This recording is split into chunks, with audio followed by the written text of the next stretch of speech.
Welcome in, Willard and Dibs here on 95.7 The Game, but Willard off this week, so it's Mark Grandi and Jason Dumas in for Mark Willard. Dan Dibley holding it down as always here on 95.7 The Game. Welcome in. Happy Wednesday, happy day before the 4th of July. Great to have you on all the way until 6 here today on 95.7 The Game. We've got a lot to get into as always as NBA offseason continues, free agency continues. The Golden State Warriors, no new move since we spoke to you last yesterday afternoon. However, there is something in the hopper for the Golden State Warriors, and that is Buddy Hield, a potential sign-and trade with the Philadelphia 76ers. Buddy Hield, a free agent to be, or he is a free agent, but the Warriors do not have the ability to go out and sign a free agent at the moment, so they are hopeful they can get a sign-and trade done. It's not complete just yet, but there is reason to be confident the Warriors will be able to get that done. Philadelphia has plenty of cap space, and there's not going to be a major holdup on that side, and it's not as if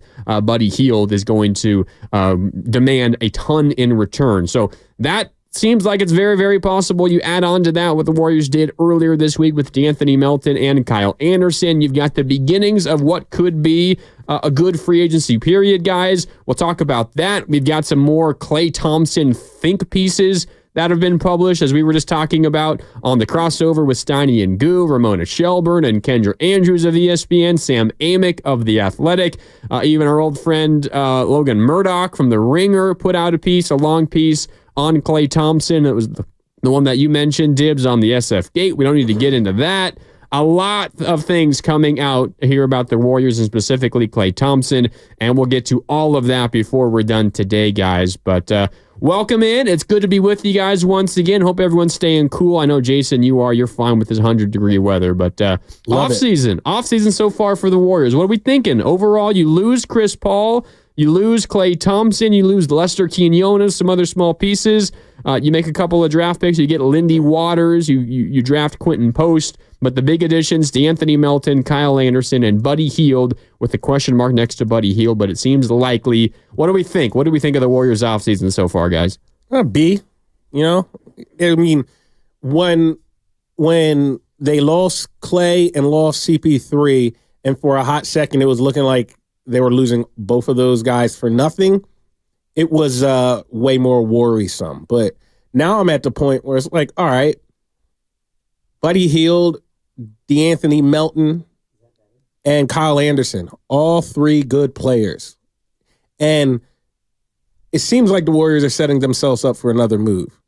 So right now, I think Mike Dunleavy has done fine. A B. A B. What do you think, Dibs? I got him in a C+. It's always a C+. It's kind of my bit. Like anytime we do draft grades, because we don't really know, right, until we see the fit. But I think that Melton is a guy who can come in and maybe he's your starter. Maybe he's a good rotational piece. And, Slow-Mo, as we talked about, not a huge fan of the move, but I do like Buddy Hield. I think he's a guy who can come in the Klay role and be just a pure shooter. He's a guy who shoots almost all three-pointers, and so we talked about needing additional shooting and additional spacing. He's a career almost 40% three-point shooter. So for me, the Buddy Hield piece is what brings it from probably a C-D into that C+B- range based on, the fact that he's somebody who can come in and provide what you haven't had so far, which is actual offense. I think if you were to look at the offseason maybe in a vacuum and kind of forget the predicament the Warriors are in, I maybe you would call this an underwhelming offseason so far. But I think considering the relative, like the goals, the lines that Mike Dunleavy had to tiptoe along and try to avoid, like walking on eggshells here, because he's got to cut salary and he's got to make a decision on Klay Thompson. And of course, it was not just up to him. It was, I'm sure, a decision that maybe was handed down from above. And it was, we're going to get under not just the second apron, but we're going to get under the first apron, and we're going to get out of the luxury tax potentially as well. Considering all of that, and the fact that while they are still cutting salary, that they don't have a ton of flexibility, and you are saying bye to a franchise legend, and you don't really have many ways to go out and acquire new players, I think the offseason has been as good as you could hope for to this point. Now, that doesn't necessarily mean that they're going to be a championship team so far, but if I were to ask you guys, Is this Warriors team as currently constructed, and let's just assume that Buddy Hield happens. It seems likely that it's going to happen. If we can assume that, and I'll ask you this, is this Golden State Warriors team better right now than they were when the season ended? Again, you lose Klay Thompson, you lose Chris Paul, you gain D'Anthony Melton, Kyle Anderson, and Buddy Hield. Because for me, guys, I know Steiny was talking about it just for a moment there at the end of the crossover, thinking that there's a chance this Warriors team could be better as presently constructed than last year. I'll take it a step further. I think this Warriors team is better now than they were when the season ended. I agree. Probably not much better. Probably not good enough to do anything of relevance based on the expectations of this fan base that have formed over the last decade or so.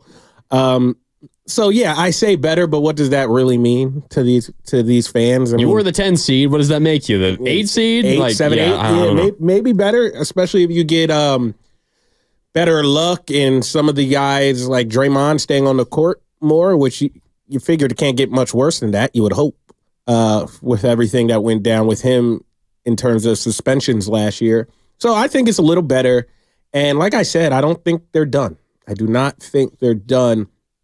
Yeah, I mean, there'll be no Dario Saric. He didn't do much. No Lester Quinones. He didn't do much. My only issue right now is they still have like a 12-player rotation pretty much. And that's a good point. They need to consolidate. They need a guy who is significantly better than the rest of the pack. Like they need a clear-cut second-best player. And if they can acquire a clear-cut second-best player and sacrifice that depth a little, because I think the depth was their issue. Like they had so many guys. Steve Kerr was probably a headache. It was probably a headache coming up with lineup combinations. He said as much over and over again. I got a bunch of guys who are just like all around the same talent level. If I have this guy in, GP2, Pods, Kuminga, Moody, CP3, Wiggins, it's like all of them are more or less doing the same thing out there. I need some guys who are going to make my decisions easier.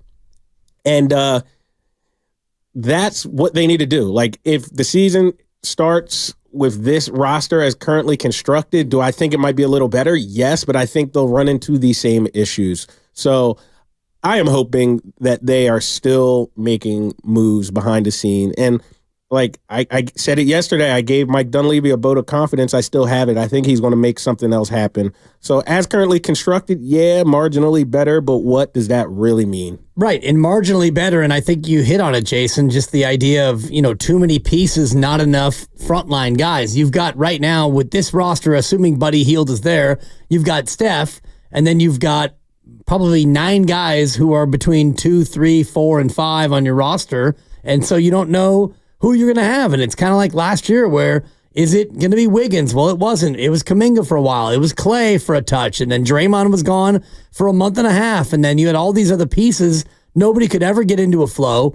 Moses Moody was a start and stop kind of a guy. And so you never had that 8-man, 9-man rotation that you knew was going to be your team. And I think you're right, Jason. You look at this team right now and they've got 10, 11, 12 guys who all can warrant about 20 to 25 minutes. You got Steph and Draymond front line, and Wiggins is going to play a lot. But beyond those 3, you're dealing with probably 7 or 8 guys who all are in that 15 to 22 minute range. And who are you going to play? It's hard to know. Yeah, 888-957-9570. To this point, you get Melton, Anderson, Hield, question mark on Hield, but I think it's going to go through. You lose Klay and Chris Paul. Is this Warriors team better now than they were at the end of last season? Give us a call or shoot us a text on the Xfinity Mobile text line, 888-957-9570. I think you guys bring up good points. While maybe you can argue that the top 8, 9, 10 of the roster maybe is better and marginally better, and maybe you're now the 8 seed instead of the 10 seed. Like, okay, whoop-de-doo, it doesn't really mean all that much.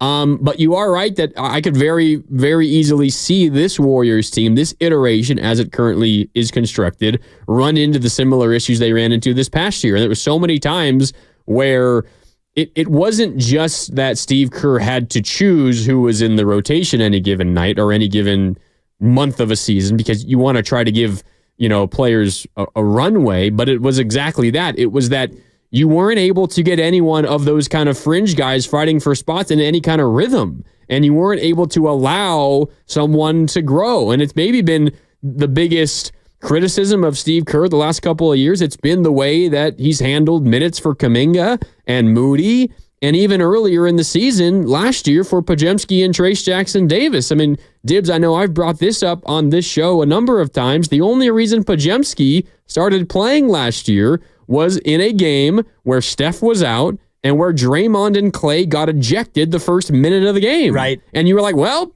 Pods, you're the only body we got left on the bench. Go in and play. And he almost willed you to a victory. What, do you have 25 in that game? Something like that. It was an in-season tournament game against the Minnesota Timberwolves. Turned out to be one of the best teams in the Western Conference. And he nearly willed you to that victory. So that's kind of been the Warriors' issue, is maybe you don't really fully know, or you don't fully understand what you have because you don't have enough minutes to go around. So I think for that point, I agree with you guys, and it's why I thought at the trade deadline this past year there'd be like a consolidation trade where you trade away a couple of guys and get one guy back. Right. Maybe not necessarily because it's getting you a great player, but it just makes your minute allocation so much easier, and you don't have one of those guys, coming in this offseason in terms of a superstar just yet, a star. You've got a couple more of those guys who are going to be fighting, as you said, for around 20 minutes a night. So that's part of the reason why I also feel like another move is being made. But at the very least, they're bringing in some quality and productive players. Yes, but I think the other move kind of almost has to be made, quote unquote, because if you look at what you're going to have with,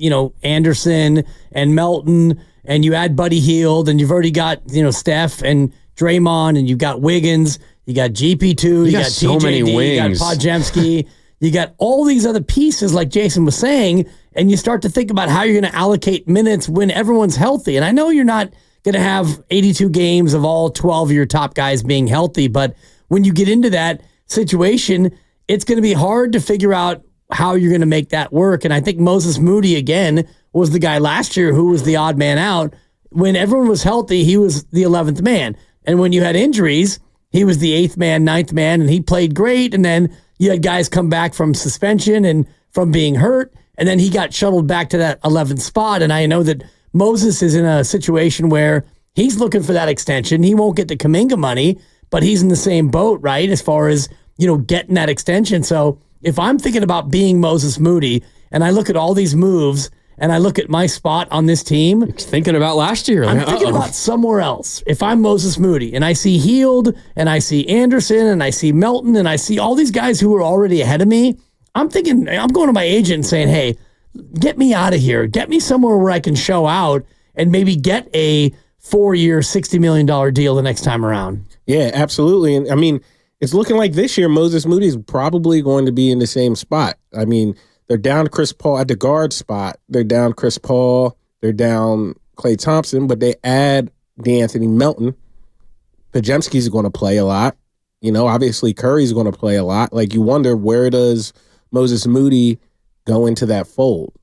And you got to scratch your head. And honestly, like I said, they're lucky that Moses has the temperament he does, because a lot of other players would have been said, "What's going on? What's going on?" It's not personal, but I'm not able to develop. I'm not able to get the opportunities that I feel like I should have. Trade me. I mean, I would have been wanting to leave if I was Moses Moody. Now, I've never gotten that indication. I know some of his representation is wondering, like, are we going to get our guy a chance? So who knows? But I would guess if Mike Dunleavy is trying to make a trade to get one of those needle-moving players, a second-best player, as I just said, and think he'll do, I would have to guess Moses Moody is involved in any of those trades. And if he's not, at least clear up some space to give him a pathway to play, because he was a lottery pick. It was the last pick in the lottery, 13, right? He was a lottery pick. 14, I think it was 14. 14. Yeah. Last pick. Yep. Right there at the end of the Last lottery. pick, yep. And, he deserves a chance, and I just don't think he's gotten it. And it's just going to be his 4th year in the NBA where he's never really gotten consistent rotation minutes to prove himself. Now, of course, I'm not in practice every day, so I can't speak to what everything is going on. But, I mean, we asked Steve, and it's kind of just the same answer every time. So I don't know. I think Moses deserves a little better. I really do. And but we'll see. Like I said, consolidate this roster. It's like having two quarterbacks. Whenever you hear a coach say that, it's like you have two quarterbacks, really. So you have two guys who are kind of equally just okay, and that doesn't really do you any good. Yeah, you need like, instead of having like four guys who are interchangeable and can play the same amount of time, maybe have like one guy who can play 30 minutes and is head and shoulders better than all of them. Yeah. 888-957-9570. The Warriors offseason to this point. Melton, Anderson potentially healed in. Klay Thompson, Chris Paul out. How do you view it so far? 888-957-9570. Let's go out to the phones. Up first is Nate in Santa Clara. Nate, what's up? You're on Willard and Dibs with Dumas, Grandi, and Dibs today. How you doing, Nate? Doing well. Thanks for taking my call. I had a quick question. I forgot who on the staff said we're marginally better, but does marginally better with these off-season moves mean at least a top 6 seed to avoid the play-in, or are we still considered a play-in team? Thanks, guys. Appreciate it. Yeah, good Nate, question, Nate. I'll answer that for me, and I still think you're a play-in team because you look at the teams around you, and there are a lot of the teams that are around you have gotten better. And I think Houston's a team that's going to get better. They were coming on at the end of the year, and you look at the other teams around that play-in bubble. Phoenix will be interesting to see if they can, give it one last shot with their big, highly paid three. But they were ahead of you. The Clippers are ahead of you. The Lakers, I think, got better. So of all the teams around you, I don't think that you got better enough to leapfrog anybody. And I mean, there was a lot of parity last year in the Western Conference. So, like, the difference between a play-in team and, like, the 5th seed was not a couple games here and there. So, like, the Warriors could finish probably anywhere from 5th to 12th, and it wouldn't surprise me next year as currently constructed. So, like, I mean, Dallas was the 6th seed and won the West, correct? Wasn't Dallas 6? They're 5 or 6. 5 or 6, because they played the Clippers in the Phoenix first round. 6, Wasn't the Clippers Dallas? They were in the 4-5, yeah. So, I mean... Yeah, because they got OKC in the second round, and OKC was the 1 seed. Yeah, so, I mean, they're really... Like, I don't even think Dallas is going to be all that good next year. I really don't. I think things... Klay made a mistake? I think... Yeah, I mean, I don't think it's a good fit, personally. Yeah, I agree with you. And I don't think, like... Yeah, Dallas was the 5th seed last year. And Phoenix was the 6th seed. Dallas was only up on Phoenix by a game. It's like a flip of a coin at that point. 50-32 versus 49-33. And the Warriors won 46. Yeah, and the Warriors won 46. Like, it was pretty jumbled up there for like 5 through 12. 10 through 4. In my opinion, 10 through 4, there wasn't this drastic difference. 4 is the Clippers, 10 is the Warriors. Not a drastic difference. So it's probably going to be like that again next season, and they could finish anywhere in that 4 to 10 range. And we'll see. Like, Dallas is a couple wins away from being a 9 seed. You know what I mean? And so It is what it is. Obviously, OKC, Denver, and Minnesota seem to be head and shoulders better than the rest.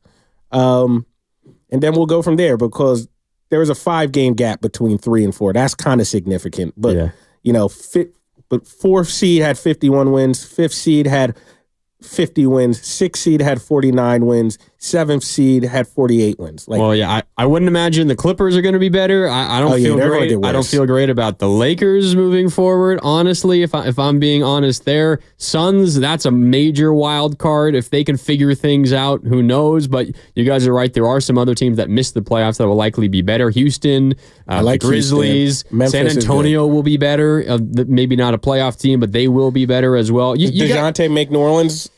Does that move New Orleans too? You're right. Yeah. I think they're a better team as well. So it'll be interesting to see how it all plays out. All right, time for a break here on Willard and Dibs. It's Dibs, Dumas, and Grandi with you. Is this Warrior team better now? If we assume the Buddy Hield move goes through, are they better now than they were when they lost that play-in game to the Sacramento Kings? I think they are. We can talk more about that on the other side. 888-957-9570. And remember, the Warriors Offseason Summit is coming up on Monday, July 8th on the rooftop terrace of Fremont Bank's state-of-the-art new headquarters. It starts at 2 with Willard and Dibs live. The rest of the crew joins them from 4 to 6. Go to 957thegame.com to reserve your free spot today. More Willard and Dibs next on 95.7 The Game.